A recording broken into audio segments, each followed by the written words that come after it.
Hello. This video is to help introduce the idea of graphs to represent constant velocity motion. We've already been working a lot with constant velocity motion. It's just an object that moves at an unchanging velocity. Let's imagine an experiment where two people decide to walk in a random direction at a random speed, but at some points in time they decided to drop little markers so they could go back later and look at their motion by measuring where those markers were. That's known as their position. Think Hansel and Gretel, the old fairy tale, with the breadcrumbs. Let's see if we can plot their motion and figure out how they moved. So you should notice on your screen there's a small table in the upper left-hand side of the screen. So what we're going to do is we're going to set up a bunch of axes and then plot these points. Okay, so nothing super complicated. Okay. And then this will be my position.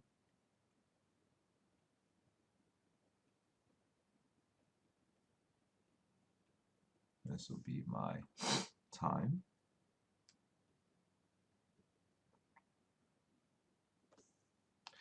Position is in meters. Okay, just for reference, these go by the letters X. Position is symbolized by the letter X, and this is symbolized by the letter T. Okay, just FYI. Okay. Now, let's see. We got to plot these points, right? So let's make some dashes on the axes, and we'll get the scale going. So this goes up to 34. Bear with me. So let's say that's 4, 8, 12, 16. And our points will be 15 is going to be right here. 118 right here. 2 and 23.5. Very close to 27.5.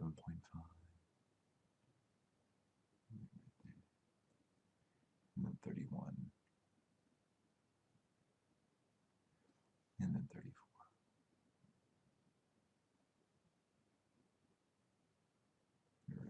Okay, and so we're going to have a line. I'm going to draw a best fit line. I know the object at time 0 is at 15 for a reason. I'm going to try to draw the best fit that I can. Now, it doesn't need to go through every single dot. You know, it's not connect the dots. It's trying to get it through as many dots as you can. That looks pretty good. Pretty good right there. So I'm going to leave it like that. So now I have a position versus time graph which represents the motion of the object. Now the motion of the object that you can see, you see that it starts around 15 meters and it moves in a positive direction. The reason why you know it's moving in a positive direction is if you look literally at the line, you see that it's going from a low number right over here, going from 15, and then going to like a higher position like 34 as time goes on. If we're moving in a negative direction, you probably see that line slope downward.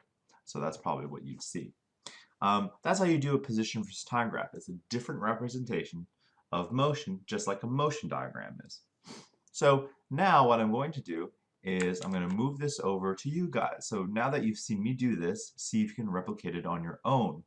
I'll pop up the answer on the video in a second or two, so pause it right now just to try it on your own and then check your answer by hitting play. Okay, so I'm going to put up a new set of data for you, and let me just do that right now. So that is your new information. In order to create a graph, try and do that on your own for a little bit. Okay?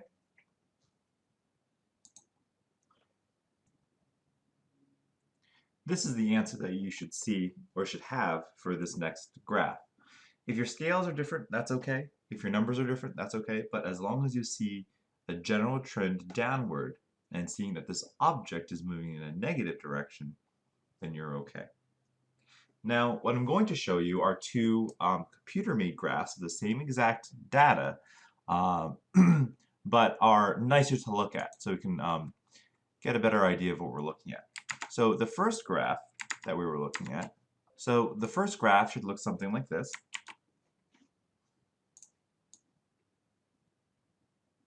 As you can see, that corresponds to the positive movement. It started at 15.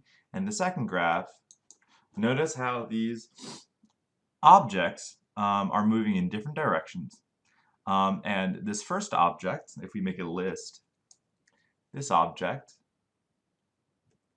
is moving in the positive direction. This is moving in the negative direction.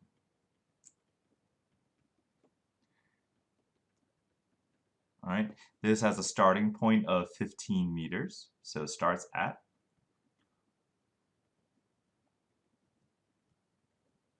This object starts at, I believe the table said 18 meters, so it starts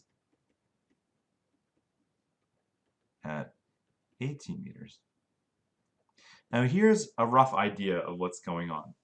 If you look back at the graphs and you look back at the tables, let's take a look back at the table that we were looking at earlier. So this guy right over here.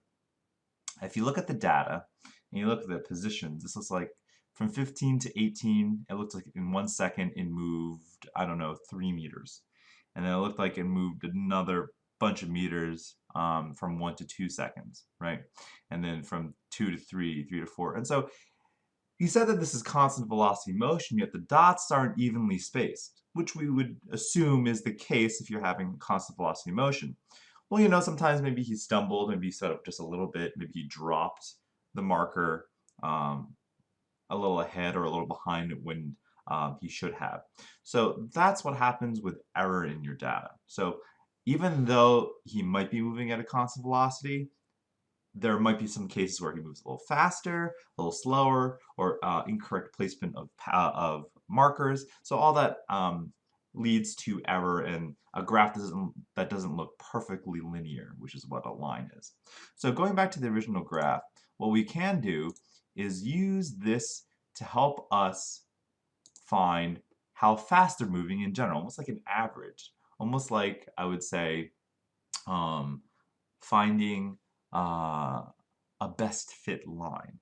Now, if you're wondering, in order to find a best fit line, what you need to do is to use geometry. If you're thinking back to your geometry days and point-slope form, you'd be correct. Finding the slope of the line knowing the y-intercept is easy, as you just need to do rise over run and put all of that into the form of y equals mx plus b.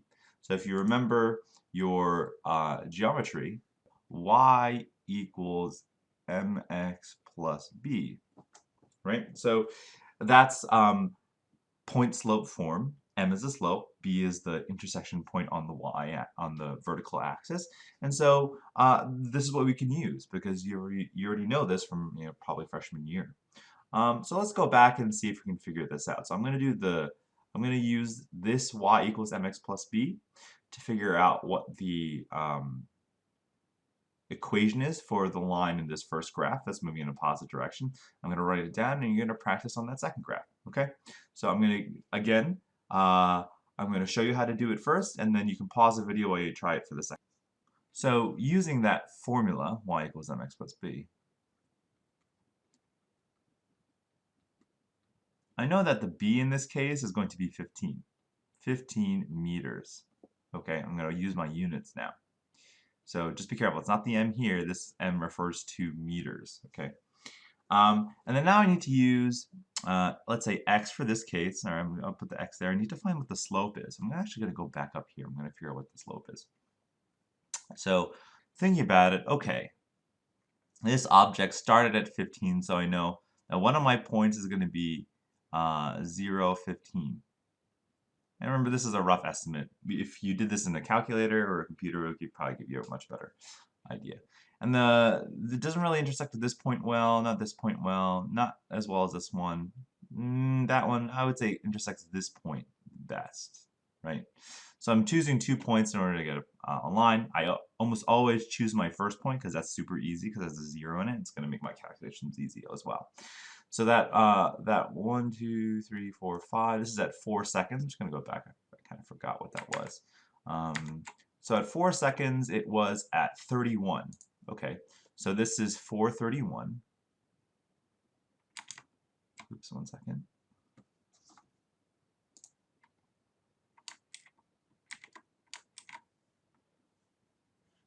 So at 4 seconds, this was at 4 seconds, 31 meters, right? And so I want to do rise over run. I do 31 minus 15 divided by 4. And I should get, oh, look at that. Get 16 divided by 4, which is around 4. Now, let's put units to that. It's rise over run to find the slope, right? So this rise, this up and down was in meters. So the units was in meters.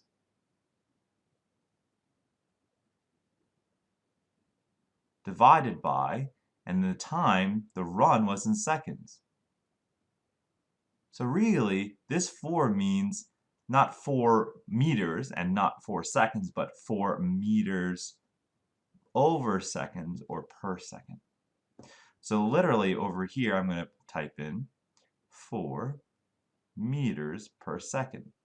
And I'm going to put that in parentheses. It's a little sloppy. I'll clean up in just a second. So y equals the slope, which is 4 meters per second, plus 15 meters. Now, this y and this x is kind of difficult because if you remember earlier, we said these are x versus t graphs, meaning position is x and time is in t.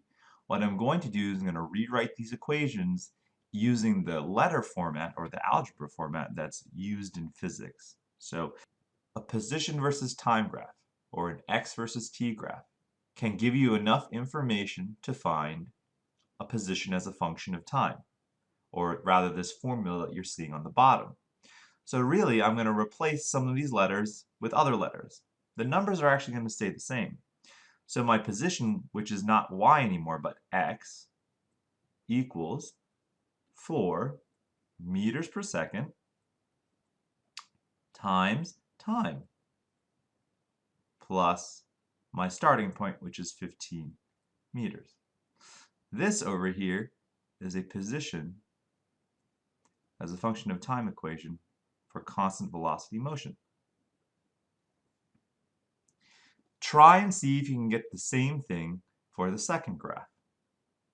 Pause it, and the answer will pop up a couple seconds later. All right, the answer to the second graph is there. If you got a slightly different slope because you picked a different point, maybe you picked 6 seconds and instead I picked 9 seconds, that's okay too. You should get around -3. But now you notice that since it's moving in the negative direction, that speed or that velocity is negative. We'll discuss those terms more closely in class. So from this video, what I hope you obtain is that from a table of information giving you times and positions, you could obtain a position versus time graph. And from that position versus time graph, using a best fit line, you can then find a position as a function of time equation, describing the motion of that object. We'll get more practice with this during class, so thanks for watching.